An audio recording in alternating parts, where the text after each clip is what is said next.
اعوذ باللہ من الشیطان الرجیم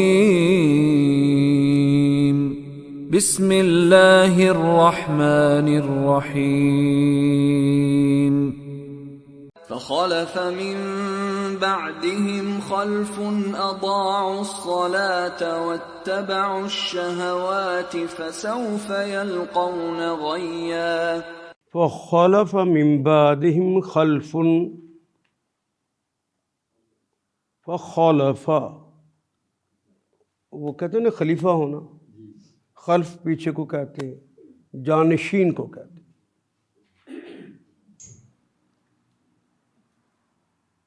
خلف فخلف، پس جانشین ہوا، من ہماری زبان کا کلمہ من سے، خلف بھی استعمال کرتے ہیں، خلیفہ کا کلمہ استعمال کرتے ہیں، جانشین۔ من بعدہم، من سے اور بعد اردو کا کلمہ ہے، من بھی اردو کا کلمہ ہے، بعدہم ان کے بعد، ان کے بعد جانشین ہوئے خلفن، یہ کلمہ ہے تو وہی خے لام فا، لیکن اگر یوں آئے کہ خا کے اوپر زبر اور لام کے اوپر جزم آ جائے تو اس کے معنی ہوتا ہے ناخلف۔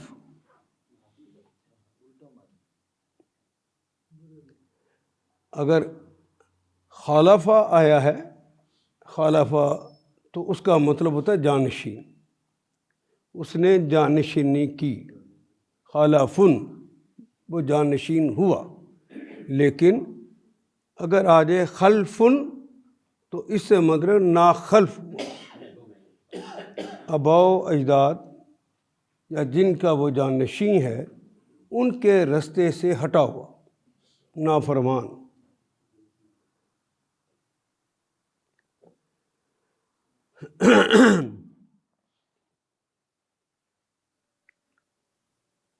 پھر ان کے بعد وہ ناخلف لوگ ان کے جانشین ہوئے، اضاعوا، واو الف تو جمع کی علامت ہے، اردو میں ضائع کرنا کہتے ہیں، ایگزیکٹ یہ وہی کلمہ ہے۔ ضاع یضیع، ضرب یضرب، ضائع ہونا۔ لیکن اگر آ جائے اضاع یضیع باب افعال آ جائے، اس نے اس کو ضائع کر دیا، جس کی مثال میں عموماً دیتا ہوں، خارجہ وہ باہر نکلا، اخرجہ اس نے اسے باہر نکالا، یہ باب افعال۔ اسی طرح یہاں پر بھی اضاعوا آیا، اس کا مطلب ہے انہوں نے ضائع کر دیا الصلاۃ، نماز کو، الف لام لگا ہے۔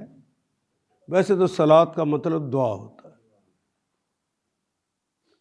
لیکن وہ دعا جو خاص اوقات میں خاص کلمات کے ساتھ اور خاص انداز میں رسول اللہ نے سکھائی ہے، اسے نماز ہم فارسی اور اردو میں کہتے ہیں۔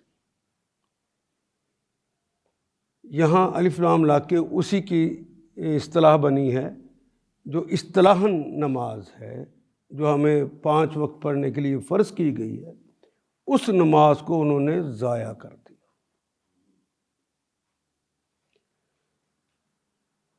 پہلے انبیاء اور رسول کا تذکرہ کیا، وہ جو کہ حضرت ابراہیم، اسماعیل، حضرت اسحاق، حضرت یعقوب، حضرت موسیٰ، حضرت عیسیٰ کا تذکرہ کرتے ہوئے جب یہاں پہ پہنچے کہ اللہ نے انہیں ہدایت دی اور انہیں چن لیا تھا، اور جب ان کے سامنے آیات تلاوت کی جاتی تھی تو وہ جھک جاتے تھے، سجدے میں گر جاتے تھے۔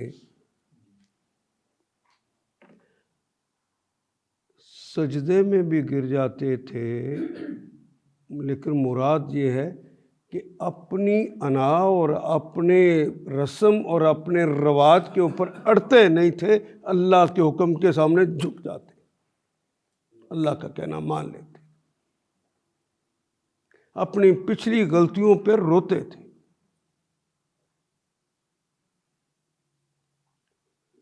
ان کا تو یہ سلوک تھا۔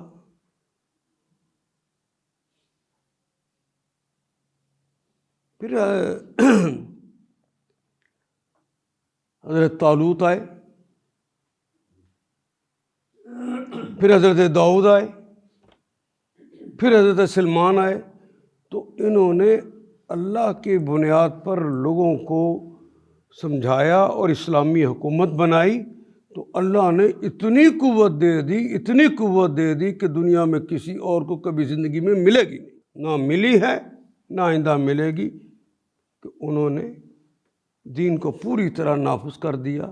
تو اللہ نے بھی انسانوں پر بھی حکومت دے دی، جنوں پر بھی دے دی، پرندوں پر بھی دے دی، ہدہد جنوں پر بھی دے دی، پرندوں پر بھی، جانوروں پر بھی، اور تو اور پتھر بھی کلمہ پڑھتے تھے ان کے ساتھ۔ حضرت داؤد جب پڑھ رہے ہوتے تھے تو 7 پتھر بھی بولتے تھے، پانیوں پر بھی حکومت دے دی، فضاؤں میں بھی حکومت دے دی، زمین پر بھی حکومت دے دی۔ ایسی حکومت کسی کو نصیب نہ ہو۔ لیکن حضرت سلمان کے جب بیٹے آئے، ناخلف آئے،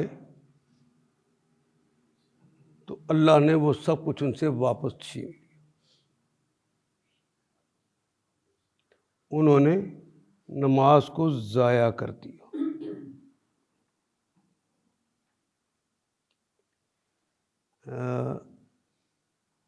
اللہ نے اگر ہم سے وہ حکومت جو کبھی حضرت نبی اکرم صلی اللہ علیہ وسلم کو نصیب ہوئی، وہ جو کبھی ابا بکر، عمر فاروق، عثمان بن عفان، علی مرتضیٰ اور عمر بن عبدالعزیز کو نصیب ہوئی، ہم سے چھن گئی۔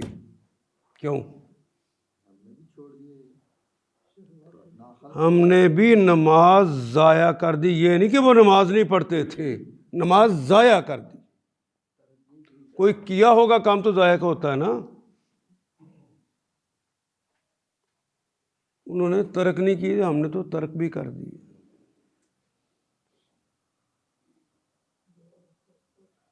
کسی بستی میں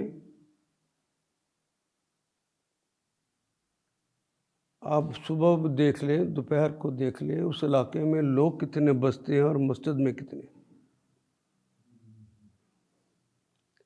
نماز نہ پڑھنے والے کتنے ہیں اور نماز پڑھنے والے کتنے۔ ویسے میں آپ کو تحدیث نعمت کے طور پہ بتاؤں، ان 20 سالوں میں نمازیوں کی تعداد میں اضافہ ہوا ہے۔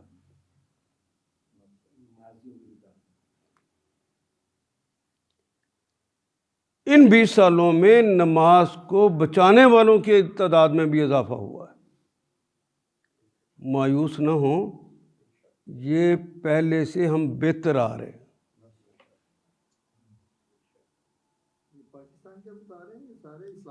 سارے اسلامی ملکوں کی بات کر، پوری دنیا میں پچھلے 30 سالوں سے ریوائول آف دین وہ شروع ہو چکا ہے۔ حتیٰ کہ امریکہ میں بھی جارج اول سے لے کر، بش اول سے لے کر ابھی تک کی جو حکومتیں آئی ہیں وہ مذہبی آئی ہیں۔ یہ بھی مذہبی حکومت ہے۔ ہماری ہمسائیگی میں بھی مذہبی حکومت ہے، ترکی کے اندر بھی، ایران کے اندر بھی۔ ایران کے اندر تو مذہبی حکومت آ چکی ہے، باقی جگہوں پہ کوششیں ہو رہی ہیں، پورے مڈل ایسٹ کے اندر بھی کوششیں ہو رہی ہیں کہ اسلامی حکومت آ رہی۔ آپ کی ہمسائیگی میں بھی ایک ہی کوشش ہو رہی ہے کہ دینی حکومت آ رہی۔ اور ان 3 سالوں میں ہم پیچھے نہیں ہٹے، آگے بڑھے۔ لیکن جو آگے بڑھے ہیں ان کی تعداد بہت تھوڑی ہے.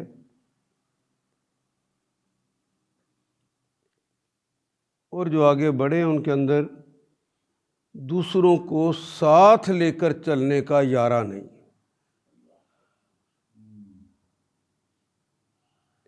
نبی اکرم صلی اللہ علیہ وسلم کا زمانہ ہو یا اس سے پہلا ہو، ایک ایک موتی چنتے وہ گندگی کے ڈھیر پہ پڑے ہونے کی وجہ سے اسے غلاظت لگ چکی ہوتی تو اپنے ہاتھوں دھوتے، اسے تراشتے، اسے ہیرا بناتے، وہ چمکنے لگتا. ایک ایک ہیرا، کوئی انڈونیشیا آیا، کوئی ملائیشیا آیا، دنیا کی دنیا مسلمان ہو گئی. دور دنیا کا میرے دم سے اندھیرا ہو جائے، ہر جگہ میرے چمکنے سے اجالا ہو.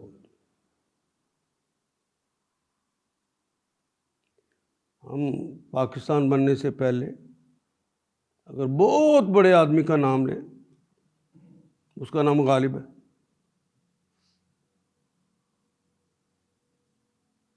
غالب، اس کے اوپر سب سے زیادہ پی ایچ ڈیز جس پر ہوئی ہیں، کوئی معمولی آدمی ہے.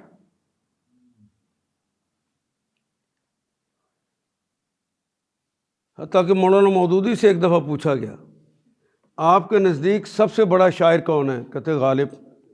کہتے آج کے دور میں کون سا؟ کہتے فیض احمد فیض. یہ مولانا کے پسندیدہ شاعروں میں سے، بہت بڑا آدمی. لیکن اس آدمی کی حیثیت کیا تھی؟ رنڈی باز تھا، جوئے باز تھا، اور نکمہ ترین انسان. شراب وہ گٹی میں پڑی ہوئی تھی، نیک ترین بیوی، لیکن اس کے باوجود. اور جب سر ولیم نے اپنے کالج کے اندر کہا کہ فارسی کے آپ استاد ہیں، تشریف لائے، پڑھائیں، پڑھانے کے لیے چلے گئے، تو اس لیے واپس آ گئے کہ ولیم نے آ کے مجھے پالکی سے اتارا کیوں نہیں؟ تو ادھار لے کر کھاتے رہے لیکن نوکری نہیں کی. یہ تھے ہماری صورتحال. دینی لوگوں کی بھی صورتحال اس وقت اتنی سی تھی کہ وہ سمجھتے تھے، پوری عقل کے باوجود قرآن و سنت سامنے رکھ کر بھی سمجھتے تھے کہ جو اوطان ہیں، قومیں جو بنتی ہیں، وطن جو بنتے ہیں، علاقائی لوگوں کی وجہ سے بنتے. محمد رسول اللہ نے تو سکھایا تھا نا، دین کی وجہ سے بنتی ہیں قومیں. ان کا نہیں، ہمیں تو ہندوستان ہی چاہیے، یہیں رہیں گے. اور اس تحریک کا بھی ساتھ نہیں دیا تھا انہوں نے. عام گلی بازار کے اندر کبوتر اڑانا، یہ جو ہوتے ہیں یہ بٹیرے لڑانا، مرغ لڑانا، شرطیں لگانا، جوئے بازی کرنا، یہ عام گیم تھا. سارا دن نوجوان یہی حرکتیں کرتے. یہ جو کہتے ہیں ہمارے اسلاف بہت اچھے تھے، ان اسلاف کو تو میں نے اس طرح بھی دیکھا کہ پاکستان بننے کے بعد آ کے جھوٹے کلیم داخل کر کے لوگوں کی جائیدادوں پہ قبضے کرنے لگے. کوئی نہیں، ایسے ہی ہم جھوٹ بولتے ہیں، ہمارے اسلاف بڑے اچھے تھے. ہمارا آج کا نوجوان کل کے نوجوان کی نسبت بہت اچھا تھا.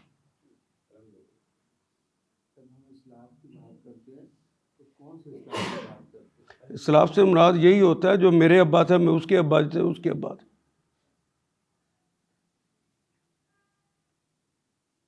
نکمے لوگ تھے. یہ تو اس جگہ پر میں مثال دیتا ہوں کہ اگر جتنا زوردار حملہ ہوا تھا پاکستان کے اوپر سوشلزم اور کمیونزم کا، مولانا مودودی اگر راستے میں رکاوٹ نہ بنتے تو ہم سب آج کمیونسٹ ہی ہوتے. کوئی بندہ تھا کھڑا ہونے والا؟ اور دور دور تک کوئی بندہ نہیں، حالانکہ دین کا تو سب کو پتا تھا۔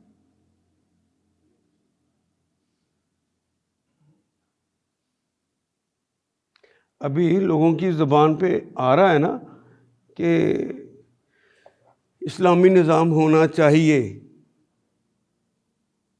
پہلے کوئی اس طرح کی بات کرتے تو کہتے یہ سیاسی ہے اور یہ اس کا تو سیاست کا اسلام سے کیا تعلق۔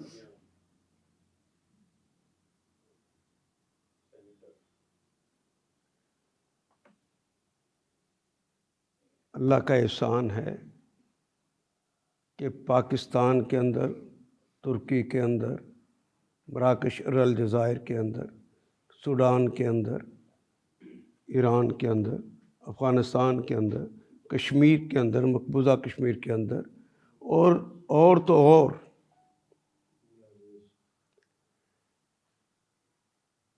ایک صاحب سے نو مسلم تھے امریکن، انہوں نے کہا تھا کہ انشاءاللہ 2035 میں ہم مطالبہ کریں گے کہ اس کا نظام اسلامی ہونا چاہیے، اور اس وقت دوسرا بڑا مذہب بن چکا ہے وہ امریکہ میں۔ برطانیہ میں بھی یہی صورتحال ہے۔ کل تک، میں پوری دنیا کی بھی اگر بات کروں، کل تک یہ بھی جو میں نے 30 سال سے پہلے کی بات کر رہا ہوں، 20 سال، کسی کے گھر سے قرآن کا کلمہ نکل آئے روس کے اندر، ان ریاستوں میں سے، تو اس کے لیے موت کے لیے کافی تھا، سزائے موت ہو جاتی۔ ان کے پاس نسخے تو نہیں تھے، لیکن ان کے سینوں میں قرآن آنا شروع ہو گیا۔ اس وقت سب سے عمدہ قرآن پڑھنے والے اور سب سے زیادہ حافظ اگر کسی ایک بستی میں ہے تو وہ رشیا کی ریاستیں۔ دین اسلام بہت تیزی سے غالب ہوگا، رونے والی کوئی بات نہیں ہے، صرف اتنا ہے کہ اپنے پیچھے ناخلف نہ چھوڑ کے مرنا، اپنی ہی اولاد کی تربیت کر لو، مستقبل صرف اسلام کا ہے، کوئی دوسری رائے نہیں ہے۔ لیکن جب جانشین غلط چھوڑ کے جاتے ہیں تو مستقبل برباد ہو جاتا۔ یہی سمجھانا ہے آج۔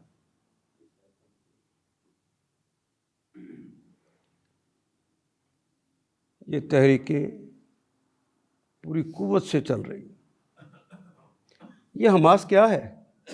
کتنے سے لوگ ہیں؟ اتنے سے علاقے کے اندر رہنے والے، وہ بھی اتنے تھوڑے ہیں کہ ساری عمر یاسر عرفات کے ساتھ ہی لوگ زیادہ رہے ہیں، اخوان المسلمون کے ساتھ تو لوگ زیادہ نہیں رہے۔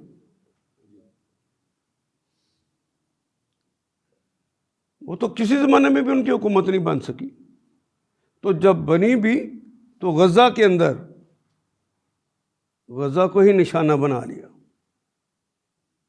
اس وقت پوری دنیا غزہ کو ڈھانے پہ لگی ہے کہ اس کے اندر حماس نے کھڑے ہو کر اللہ کے دین کے لیے پرزور آواز لگا دی، عمدہ جانشین نکلے ہیں۔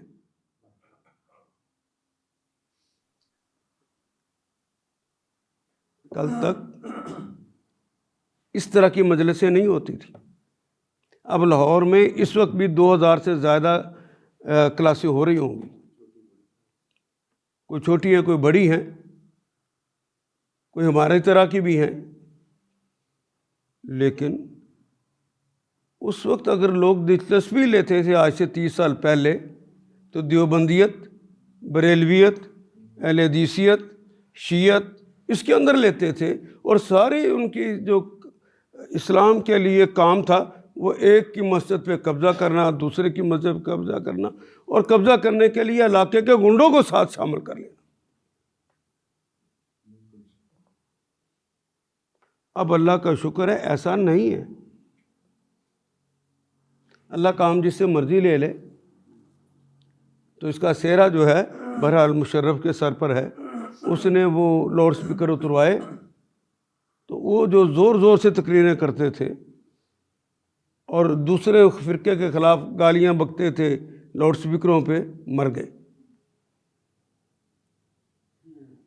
اور عوام کے اندر بھی اب وہ شدت جو ہے وہ ختم ہو گئی، چونکہ ابا دیوبندی تھا، چونکہ ابا بریلوی تھا، چونکہ ابا، تو بچپن سے وہ چیزیں پلتے پلتے پلتے اب ان کے اندر تیزی نہیں آ رہی، رکاوٹ ہوئی ہے، اب ریٹیٹ ہو رہے، اب شدت نہیں ہے۔ دیوبندیوں کے مسجد میں بریلوی آرام سے جا کے نماز پڑھ سکتا ہے، بریلویوں کے پیچھے دوسرے لوگ پڑھ سکتے ہیں، بہت کم ہیں جو کہ اب شدت کی وجہ سے نماز آیا کر لیتے ہیں، پڑھتے نہیں، بہت تھوڑے لوگ۔ میں جب لائن دیکھتا ہوں تو کیلکولیٹ کرتا ہوں تو مجھے بھی 2033 کے اندر پاکستان کے اندر اللہ کا دین غالب نظر آتا ہے۔ میں قاضی بن رہا تھا، انہوں نے کہا کہ تو قاضی بنے گا؟ میرے استاد نے کہا یہاں پر لگے گا سعودی عرب میں؟ میں مجھ پر بھی لعنت اور تجھ پر بھی لعنت۔ میں کہا کیا ہوا ہے شیخ؟ کہ میں نے تو یہ پڑھایا تھا کہ بادشاہوں کے ہاں قاضی کلرک ہوتے ہیں، جہاں قاضی کلرک ہو جائے وہاں پہ اسلامی حکومت کہاں؟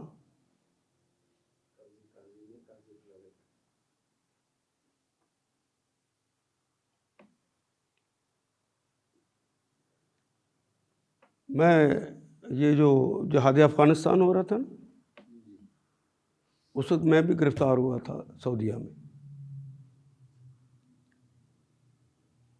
اور ادھر 88 کے اندر امریکہ نے منہ موڑا، جہاں امریکہ نے جس دن منہ موڑا اسی لمحے انہوں نے بھی لوگوں کی گرفتاریاں شروع کر دی۔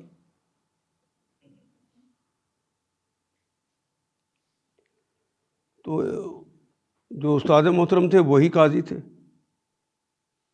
انہوں نے از خود کیس کو بلا کے کہا کہ جس نے کوئی ایسا کام نہیں کیا جو کہ سعودی عرب کی اوپن پالیسی کے خلاف ہو،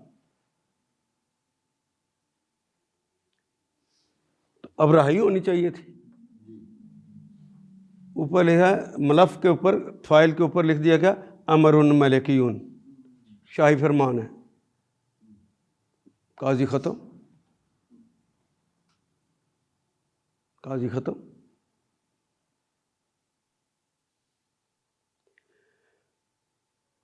لیکن وہاں پر بھی نوید یہ ہے، ان کی تعداد بہت تھوڑی ہے، لیکن اتنے اچھے لوگ موجود ہیں کہ ان کا نام وضو سے لینا چاہیے، اتنے اچھے لوگ موجود ہیں، تڑپتے ہیں۔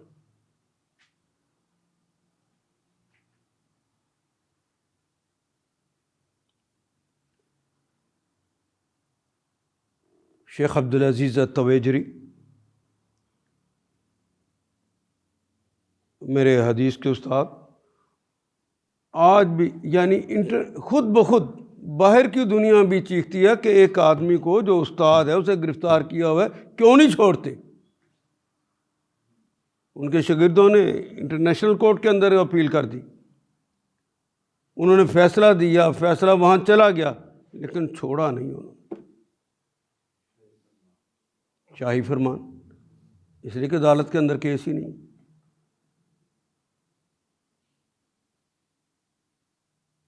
یہ بھی سچ ہے، مجھے اعتراف کرنا چاہیے، عام آدمی کو نان پولیٹیکل کو انصاف ملتا ہے۔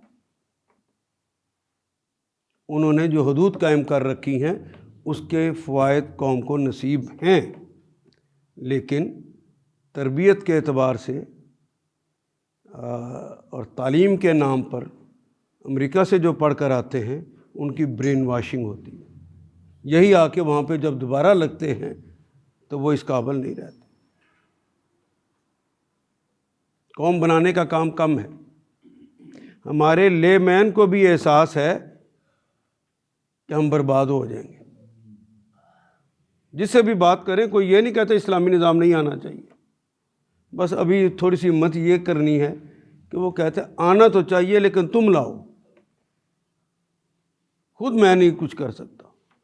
اس کو حوصلہ دینا کہ کام آسان ہے، تم نہیں کرنا۔ نہیں اسے ہی کیوں نہیں ہیرو بنائیں؟ چل آگے لگ، ہیرو ہے تو ہمارا، کر، انہیں کو آگے کیجیے، جلدی انقلاب آئے گا۔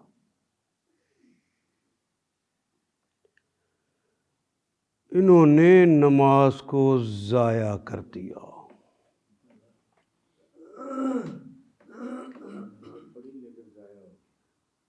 کیسے؟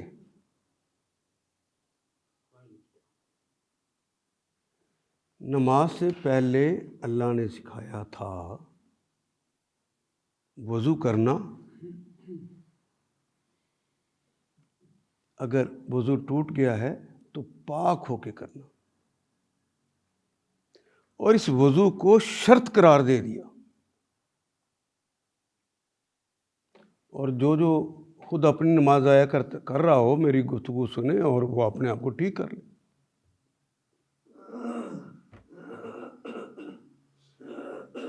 اگر شرط ٹھیک نہیں ہوگی تو مشروط جس کی وجہ سے وہ شرط ہوتی وہ رہتا ہی نہیں، وہ ہوتی نہیں ہے، ضائع ہو جائے گی چیز۔ ہاتھ تمہارے پاک ہونے چاہیے۔ محمد رسول اللہ نے سمجھایا کہ یہ ہاتھ پانی سے پاک ہو جاتے، تم بسم اللہ پڑھ کے اپنے ہاتھوں کو دھونا کہ یا اللہ ان ہاتھوں سے تیری حکم کی خلاف ورزی ہوئی، غلط کام ہوئے، معاف کر دے۔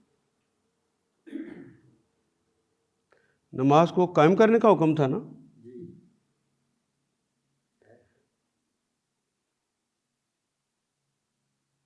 اگر ہم نے نماز پڑھ لی اور انہی ہاتھوں سے کم تول کے غلط فیصلے لکھ کر، غلط باتیں لکھ کر، غلط لٹریچر چھاپ کر، غلط کمائیاں کمائیں، پلید ہو گیا، نماز ضائع ہو گئی کہ رہ گئی؟ کلی کی ہے، یا اللہ تو نے منع کیا تھا غیبتیں نہیں کرنی، میں کرتا رہا ہوں۔ یا اللہ تو نے کہا تھا کہ جھوٹ نہیں بولنا، میں بولتا رہا ہوں۔ تم نے کہا تھا کسی کو خوش آمدید نہیں کرنی، میں خوش آمدید لوگوں کی کر کے اپنی ترقی کے راستے تلاش کرتا رہا ہوں۔ تم نے کہا اللہ تو نے کہا تھا کہ فریب دے کر، دھوکہ دے کے کسی کو اپنے فوائد نہ سمیٹنا، تم پیٹوں میں آگ بھر لو گے، میں نے کیا ہے۔ تیرے حبیب نے کہا تھا کہ تم منہ میں پانی لے کر اسے کلی کر لو تو اس نیت کے ساتھ تو پاک ہو جاؤ گے، آپ نے کلی تو کی، سلام، پھر نماز پڑھی، نماز پڑھ کے پھر غیبت کی، نماز رہ گئی کہ ضائع ہو گئی؟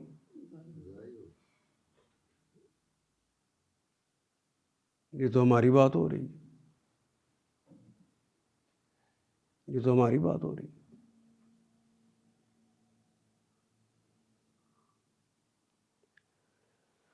منہ دھویا، آنکھیں دھوئیں، یا اللہ ان آنکھوں سے تو،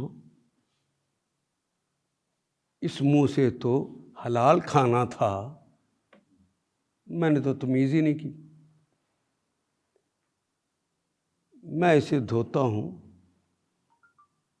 تو نے کہا تھا غیر محرمہ یا غیر محرم نظر آ جائے تو نگاہ کو جھکا لینا، میں تو ٹکٹکی لگا دیتا تھا، پلید ہو گیا، تیرے حکم کی خلاف ورزی کر دی ہے، معاف کر دے۔ ہم نے کونیوں تک دھویا کہ اللہ یہ پورا حصہ استعمال ہوتا ہے برائی کے کام میں۔ پھر میں نے سر کا مسح بھی کیا تاکہ ذہن کے اندر اللہ تیری اطاعت کے جذبے رہ جائیں، کسی اور کی اطاعت کا جذبہ نہ رہے۔ مثال کے طور پہ پاکستان کے اندر دین غالب ہونا چاہیے کہ مغلوب؟ تو میری کوششیں اللہ دین کو غالب کرنے کے لیے ہوں گی، میں تو نہیں کرتا، نہ میرا ذہن اجازت دے رہا، نہ میرا دل کر رہا، چاہتا ہوں دوسرے کر لیں، ہونا چاہیے، اس کا فائدہ مجھے ملنا چاہیے۔ جو مفاد کا بندہ بن جاتا ہے وہ خواہشات کے پیچھے لگ جاتا، جس کو رسول اللہ نے یوں ارشاد فرمایا کہ کائنات کے اندر اتنا بڑا کوئی بت نہیں پوجا گیا جتنا بڑا بت خود انسان کا اپنا نفس۔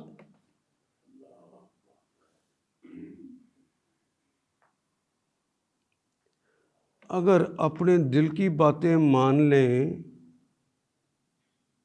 نماز باقی بچ جائے گی، پھر ضائع ہوگی۔ اللہ نے رحم کے رشتوں کے بارے میں کہا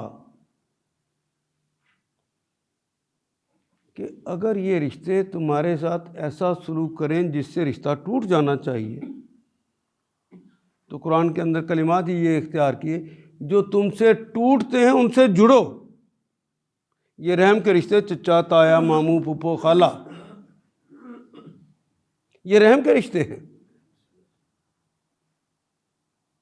اور رحم نے اپیل کی، جو مجھے توڑے اللہ تو اسے توڑ دے، اور اس کی دعا قبول ہوئی۔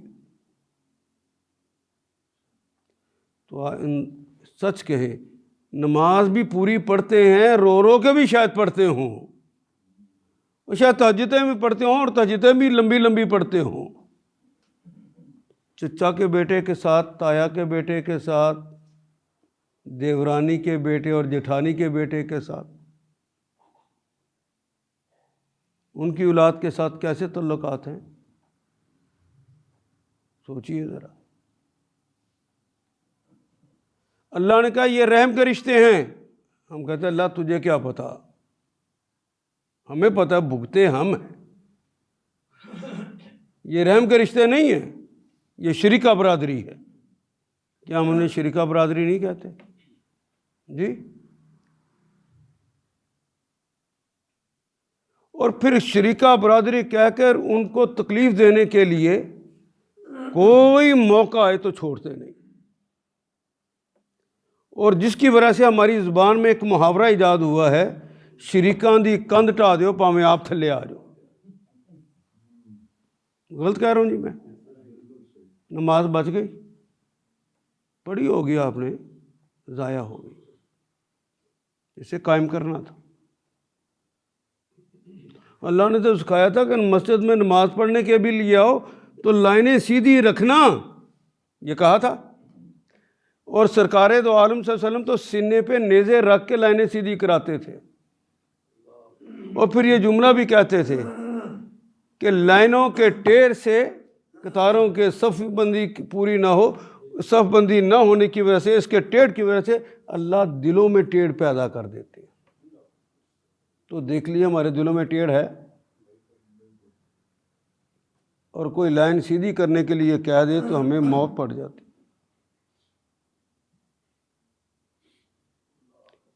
اور موت کے وقت تو اللہ زیادہ یاد آنا چاہیے نا، فطری بات ہے۔ لیکن سچ کہیں، جنازہ ہو رہا ہو تو لائنیں سیدھی ہوتی ہیں جی، اور مولوی صاحب چیختے رہیں لائنیں سیدھی کر لو، کرتے ہیں۔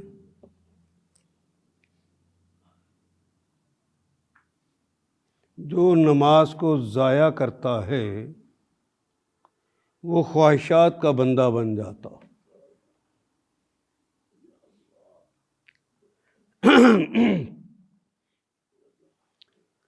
میں نے اسے لکھا بھی ہے اور کئی بار کہا بھی ہے، امت محمد صلی اللہ علیہ وسلم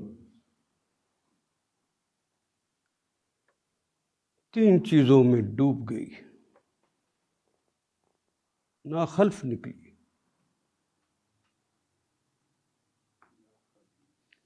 خدا پرستی کی بجائے مادہ پرستی کرتی ہے۔ مجھے ٹکے مل جائیں، میں اپنے بچے کو قرآن کیوں نہیں پڑھاتا؟ میں کوئی مولوی بنانا ہے؟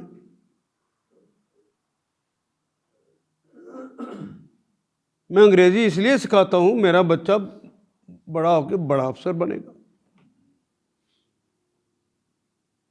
مادہ پرستی نے خدا پرستی چھڑا دی ہے، ٹکے کمانے کی دوڑ نے اس قرآن سے تعلق کو کمزور کر دیا، اپنے اللہ سے تعلق کو کمزور کر دیا، حتیٰ کہ ہمارے اندر یوں رچ بس گئی ہے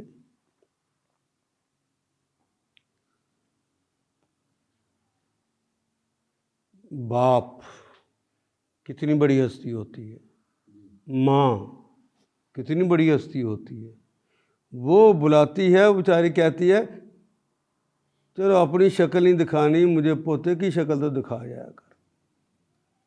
یہ وہ ترلا منت کر رہی ہے جس کے قدموں تلے جنت ہے۔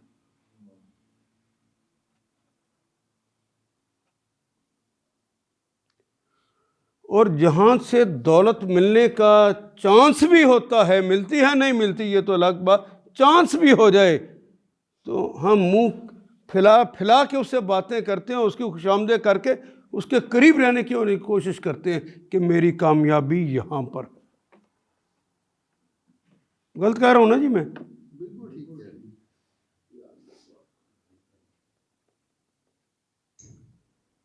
اپنے آپ کو اوپر کرنے کے لیے مادہ پرستی ایک ہے، وہ مادہ پرستی ہی، لیکن اس کے لیے خاص طور پہ میں کہتا ہوں مفاد پرستی۔ اس مفاد پرستی کے اندر بہن سامنے آ جائے، بھائی سامنے آ جائے،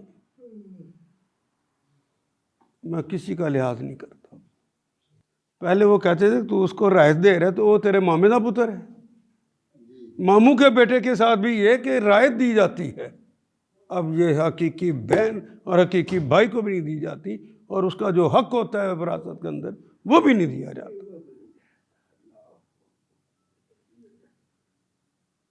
وہ مشترکہ زمین کی یہ لائن لگ گئی، کسی نے اس لائن کے اوپر یوں اینٹ رکھی، کہتے 4.5 میری کیوں لے رہے ہیں انچ، ادھر رکھ۔ اور محمد رسول اللہ نے فرمایا اگر کسی ہمسائے نے آپ کی دیوار پر شتیر رکھنا چاہا تو انکار نہ کرنا۔ صحابہ تو ڈر گئے تھے کہیں ایسا نہ ہو کہ وراثت میں بھی حق مل جائے، تو ہمارا یہ تعلق ہے کسی سے؟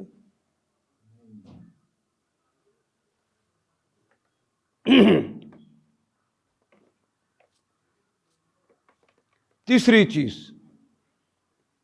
لذت پرستی۔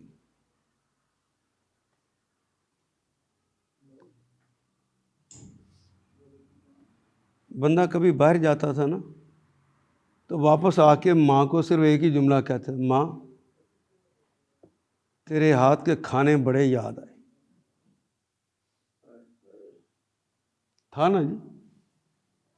ماں جو مزہ اللہ نے تیرے ہاتھ میں رکھا ہے وہ کہیں نہیں، میں دنیا گھوم آیا ہوں، تیرے جیسا کہیں مزہ نہیں آیا۔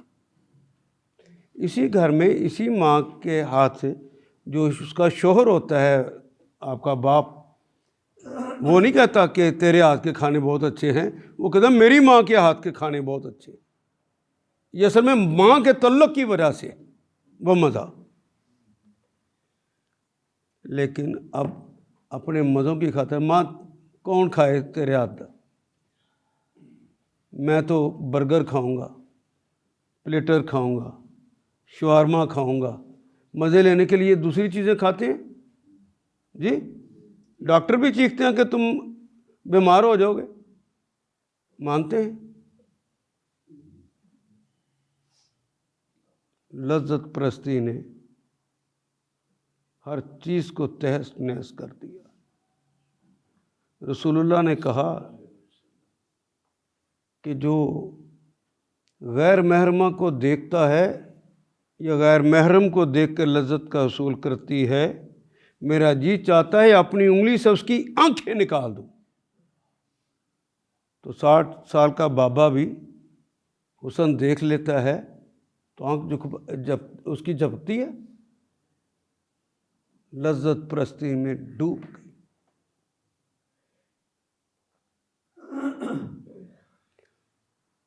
لذت پرستی میں برباد ہو گئی۔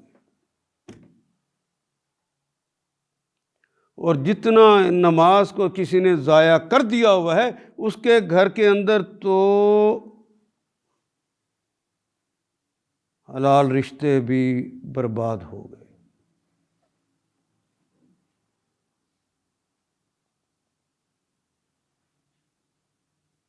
تین چیزوں نے ڈبویا ہے: مادہ پرستی، مفاد پرستی، لذت پرستی۔ ڈبو دیا ہے، رشتے توڑ دیے، نمازیں ضائع ہو گئی۔ نماز کے اندر آپ نے پڑھا چور کے ہاتھ کاٹنے ہیں، چور کے ہاتھ کاٹنے والا نظام بنایا، ضائع کر دیے۔ اب چور پنپتا ہے، اب چور تو تمہارا وزیر اعظم بن جاتا ہے، چور تمہارا صدر پاکستان بن جاتا ہے۔ جس کی شہرت کبھی 10% تھی، اس کو مسٹر 10% کہتے تھے، وہ مسٹر 100% ہو گیا۔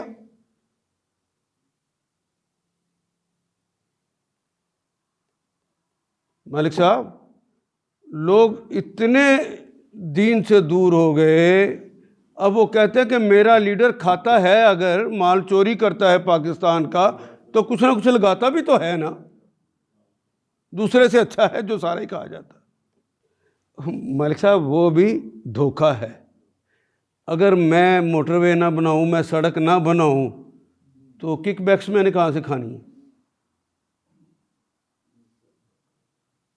تو وہ اپنے پاس سے تو نہیں نہ لگا رہا، وہ تو قوم کو سود کے اندر دبا رہا ہے، بھاری قرضے لے کر ہمیں وہ بنا کر دے رہا ہے۔ کہاں ہے اس کی پلاننگ؟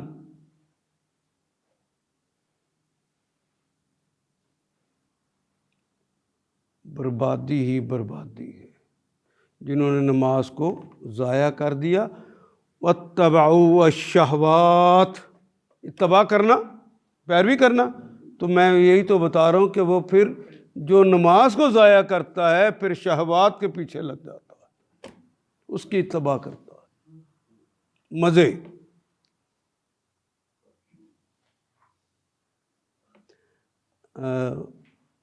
سماجی ایک بات ہے، اچھی تو نہیں ہے لیکن سن لیں۔ بیوی جوان ہو، اس کی خاطر ماں کو پیچھے چھوڑ آئے، اس کو لے کر نئے گھر میں، اچھے گھر میں لے آئے۔ جب یہ بیوی جو اب تو جوان ہے، جب بوڑھی ہو گئی، اس کے ساتھ کیا سلوک ہے؟ پھر اس کے ساتھ برا سلوک، حتیٰ کہ اس کی اولاد بھی اس کے ساتھ برا سلوک۔ تو وہ اچھا سلوک تو چند دنوں کی لذتوں کے لیے تھا نا،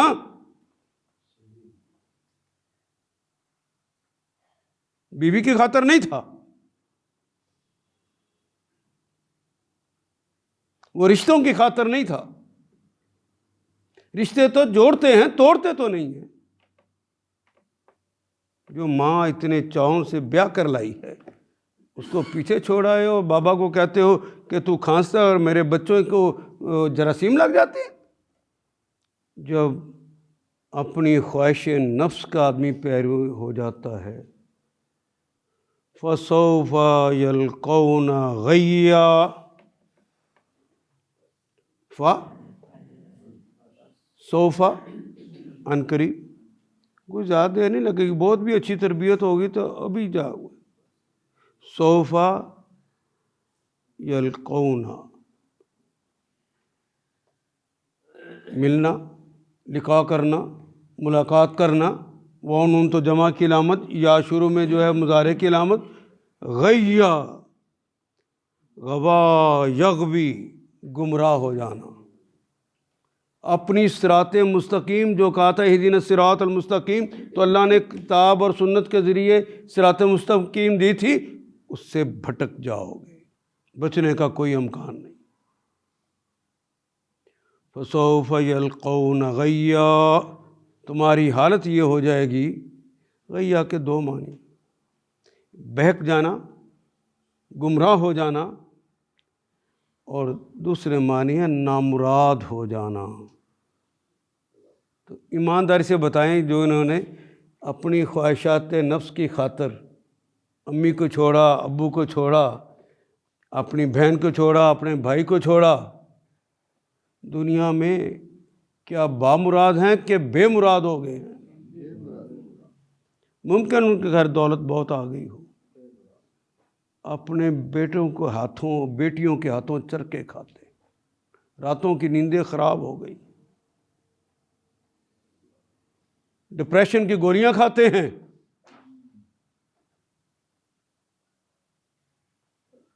آخرت کی سزا تو باقی ہے.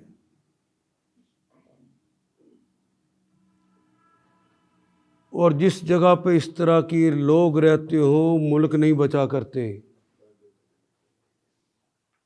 اتنی بڑی سلطنت جس کا میں تذکرہ کر رہا تھا حضرت سلمان کی، ٹکڑے ٹکڑے ٹکڑے ہو گئے. اپنے ہی بھائیوں کے خلاف غیروں سے، روم سے، یونان سے مدد لے کے ان پر چڑھ دوڑتے تھے، پھر ایک دوسرے سے لڑنے کا وتیرہ بن گیا اور قوم تباہ ہو. اور آخری حملہ ان پہ ٹائٹس رومی نے کیا تھا.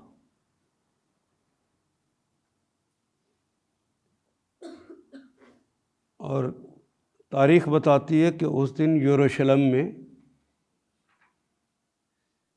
سوچے ذرا، حضرت داؤد، حضرت سلمان اور فرشت، وہ بے جان پتھر بھی ساتھ بول رہے ہیں، ہدہد بھی بھاگ بھاگ کے کام کر رہا ہے، عفریت بھی بھاگ بھاگ کے کام کر رہے ہیں، اور ملکہ کا وہ تخت لے کر حاضر ہو جاتے ہیں، ملکہ خود حاضر ہو جاتی ہے، ورلڈ آرڈر ان کے پاس تھا.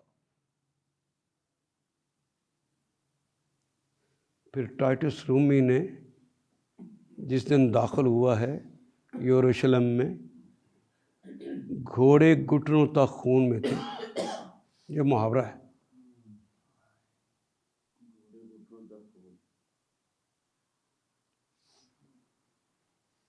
وہ جو حضرت سلمان نے مسجد بنائی تھی، گرا دی گئی، ہیکل سلیمانی گرا دی گئی. تمام آدمیوں کو قتل کر دیا گیا جو کام کے قابل نہیں تھے. جتنی نوجوان لڑکیاں تھیں اپنی فوج کی رکھیل کے لیے چن لی گئیں، گھروں کو نظر آتش کر دیا گیا. اور جو نوجوانوں کو رکھا، وہ کس لیے رکھا؟ آپ نے، بچوں نے عموماً قمیضیں بھی پہنی ہوتی ہیں. روم کا ایک گیم تھی کہ انسانوں کو وحشی جانوروں سے لڑاتے تھے. یاد ہے نا جی؟ یہ وحشی جانوروں سے جن کو لڑاتے تھے وہ یہی لوگ تھے.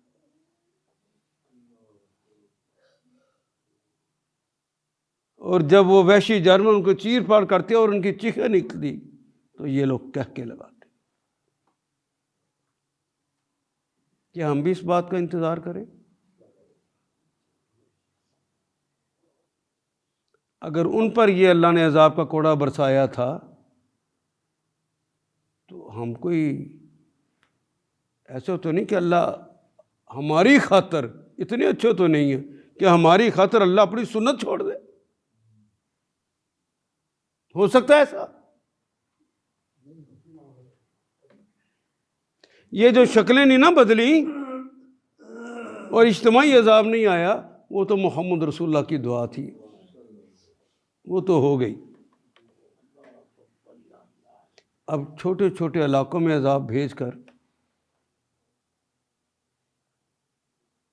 زندگی اجیرن نہیں ہو گئی؟ نہیں توبہ کریں گے تو حالات مزید بدتر ہو جائیں۔ اس وقت جن لوگوں کو اللہ نے ہوش دے دی ہے وہ سستی کا مظاہرہ نہ کریں، وہ آگے بڑھ کر اس جھنڈے کو، اللہ کے دین کی اقامت کے جھنڈے کو اپنے ہاتھ میں پکڑیں۔ جو لوگ نہیں سمجھ رہے انہیں جا جا کے سمجھائیں، اس قرآن کے نظام کو غالب کر لو، تم بھی بچ جاؤ گے، تمہاری نسل بھی بچ جائے گی۔ یہی سے میں نے بات کا آغاز کیا تھا کہ ایسی اولاد نہ چھوڑ کے مرنا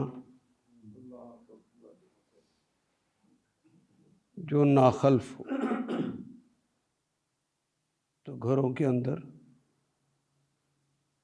جب تک اسلامی حکومت نہیں بنتی تو انتظار تو نہیں کیا جا سکتا نا، اپنے گھروں میں اپنی اولاد کی تربیت ابھی سے شروع کر اور اسلامی حکومت بنانے کی کوشش کرو، اور جب وہ بن جائے گی تو انشاءاللہ پھر اللہ تعالیٰ دوبارہ ورلڈ آرڈر ہمیں دے گا، پھر اللہ ورلڈ آرڈر دے گا، کوئی شک ہے اس میں؟ اب تو امریکہ کا حکم آ جاتا ہے تمہیں تیل، تمہیں گیس سستی مل سکتی ہے ایران سے، نہیں لے سکتے، میرا حکم ہے کہ تم نقصان میں رہو۔ تو شاہی فرمان جاری ہو گیا، آج تک تو ہمیں نہیں ملا۔ حالانکہ ایران نے پائپ لائن تو ہماری سرحد تک بچھا دی ہے نا، ابھی اس کی شرافت ہے، وہ ہم سے کلیم نہیں کر رہا کہ میرے پیسے دو، یہ تو اس کی مہربانی ہے، ورنہ ہم نے غلامی کی آخری حد کر دی۔ اللہ کرے ہم واپس پلٹیں۔ ان آیات کو ایک دفعہ پھر تلاوت خود کیجیے، عربی و مبین پڑھتے ہوئے دیکھیے کیا بات پوری اندر اتر رہی ہے، کیا یہ اردو کے سانچے میں ڈھلتی گئی ہیں عبارتیں؟ اگر بات سمجھ آنی شروع ہو گئی تو الحمدللہ یہی ہمارا ہدف ہے، اور یہ ہدف پورا ہو گیا۔ اللہ میرا اور آپ کا حامی و ناصر۔